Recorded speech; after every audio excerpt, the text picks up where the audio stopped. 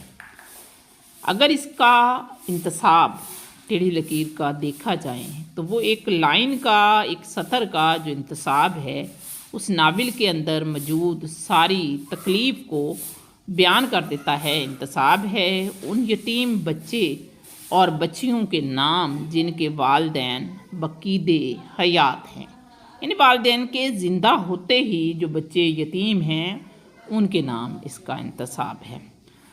کہانی بہت زبردست ہے۔ عصمت چغتائی کے فن کی معراج اس ناول کو کہا جاتا ہے۔ کامیاب نفسیاتی ناول ہے۔ ضدی جو پہلا ناول تھا اس کے 3 سال بعد انہوں نے لکھا تھا۔ مرکزی کردار سمن 10ویں اولاد ہے، بیٹی ہے، ایسی بیٹی جس کی پیدائش پر کوئی خوش نہیں ہوتا۔ گھر بھر میں درجن بھر بہن بھائی ہیں اور سب اسے توجہ نہیں دیتے، اور یعنی سمن ایک ایسی بچی ہے جسے نہ ماں باپ کا پیار ملا، نہ بہن بھائیوں کا، نہ رشتہ داروں کا، اور اسی چیز نے اس کے اندر ضد پیدا کر دی۔ اور وہ ضد ایسی تھی، وہ احساس محرومی اور احساس تنہائی جو ہے اس نے اس کے اندر تخریب کاری کو فروغ دیا، یعنی چیزوں کو توڑنا پھوڑنا، چیزوں کو خراب کرنا، یہ عادت اس کی تھی۔ یعنی گھر بھر میں سب سے شریر اور ضدی لڑکی تھی۔ اس کا دل کرتا تھا کہ گھر کی ساری چیزوں کو توڑ پھوڑ دے، تباہ کر دے۔ منجلی آپا جو ہیں وہ کبھی کبھی اس کا خیال رکھتی تھی، اس سے پیار کرتی تھی، لیکن ان کی شادی ہو جاتی ہے۔ جب منجلی آپا کی شادی ہوتی ہے تو بڑی آپا بیوہ ہو کر گھر آ جاتی ہیں، جس کے ساتھ ان کی بیٹی نوری تھی۔ سمن چونکہ بہت ضدی اور شرارتی تھی، اس لیے بڑی آپا نوری کو سمن سے دور رکھنے کی کوشش کرتی ہیں۔ تو سمن جس کے نتیجے میں نوری سے نفرت کرتی ہے اور بڑی آپا سے، سمن اور نوری کا ایک ہی سکول میں داخلہ ہوتا ہے۔ ایک استانی می چرن سے سمن متاثر ہوتی ہے۔ می چرن ہم جنس پرستی کے مرض میں مبتلا ہے۔ پھر بعد میں رسول فاطمہ اور نجمہ سے بھی دوستی ہوتی ہے، تو تینوں چاروں اسی کام میں مبتلا ہیں، اور سمن بھی ہم جنس پرستی کا شکار ہو جاتی ہے۔ پھر کالج لائف شروع ہوتی ہے تو دوستی اس کی بلقیس سے ہوتی ہے۔ وہ اسے بتاتی ہے کہ لڑکیوں کے لیے محبت یہ ہوتی ہے کہ وہ لڑکوں پر مرے، نہ کہ ہم جنس پرستی کریں۔ تو سمن بلقیس کے بھائی رشید پر مرنے لگتی ہے، لیکن رشید پہلے اس سے محبت کی پینگیں بڑھاتا ہے، پھر کسی امیر زادی کی محبت میں سمن کو چھوڑ دیتا ہے۔ سمن کے اندر پھر احساس محرومی اور احساس تنہائی پیدا ہوتا ہے۔ اس کے اندر نفرت کی آگ بھڑکنے لگتی ہے، اور اسی کالج کے دوران اس کی ملاقات پریما سے ہوتی ہے، جو اسے ہاسٹل چھوڑ کر اپنے گھر لے آتی ہے۔ پریما کے والد رائے صاحب ایک خوبصورت مرد ہیں، مردانگی کا نمونہ ہیں اور کافی عمر رکھتے ہیں۔ سمن ان سے اظہار محبت کر بیٹھتی ہے، لیکن وہ اس کی محبت کا جواب نہیں دیتے، تو اس وجہ سے اسے شرمندگی ہوتی ہے۔ پھر اعجاز اور افتخار سے محبت کی کہانی شروع ہوتی ہے، ان سے بھی اسے بے وفائی ملتی ہے۔ اتنے حادثات کے بعد سمن جو ہے وہ بالکل گمراہ ہو جاتی ہے اور اپنی زندگی میں آنے والے ہر مرد سے رشتہ جوڑ لیتی ہے۔ آخر میں اس کی ملاقات ایک آئرش نوجوان روفی ٹیلر سے ہوتی ہے۔ دونوں شادی کرتے ہیں لیکن نباہ نہیں کر سکتے۔ تعلق ختم ہو جاتا ہے، لیکن یہ تعلق اتنا دیر پا ہوتا ہے کہ سمن کو اس کا احساس ہوتا رہتا ہے، اور اسے پتہ چلتا ہے کہ حالات نے اس کے مزاج کو ٹیڑھا کر دیا ہے، اور صرف روفی ٹیلر سے تعلق ایسا تھا کہ جس نے اس کے نفسیات کی کجی دور کرتی ہے۔ اس طرح یہ نفسیاتی ناول اختتام پذیر ہو جاتا ہے۔